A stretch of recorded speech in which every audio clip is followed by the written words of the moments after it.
السلام علیکم، میں ہوں آپ کا دوست محمد ندیم۔ آج ایک نئے ولاگ کے ساتھ آپ کے سامنے حاضر ہوا ہوں۔ آج کا ولاگ ہے بھائیوں، نماز کی اہمیت۔ نماز کی اہمیت دین اسلام میں کیا ہے میرے بھائیوں؟ نماز کی اہمیت اسی طرح ہے دین اسلام میں جس طرح سر کی اہمیت تن یعنی جسم میں ہے۔ اگر سر تن سے جدا کر دیا جائے یعنی جسم سے جدا کر دیا جائے تو جسم کی اہمیت نہیں رہتی۔ میرے بھائیوں، نماز کی اہمیت دین اسلام میں اسی طرح ہے۔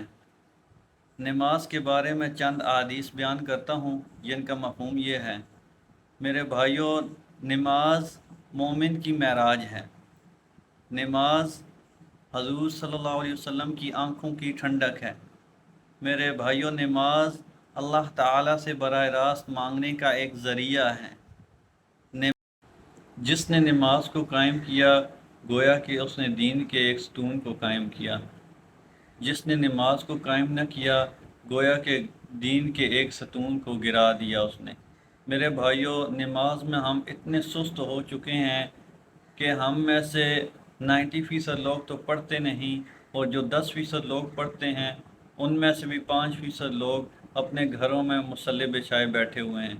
میرے بھائیوں، نماز کی اہمیت اتنی ہے کہ اپنے مقررہ ٹائم پر مسجد میں جا کر جماعت کے ساتھ اقامت کے ساتھ نماز ادا کرنا ہم سب پر فرض ہے، لیکن ہم اتنے سست ہو چکے ہیں کہ ہم چھوٹے چھوٹے بہانے ڈھونڈتے ہیں کہ ہمارے کپڑے ناپاک ہیں، ابھی یہ کام ہے، ابھی وہ کام ہے، ابھی میں کھانا کھا لوں، ابھی یہ کر لوں۔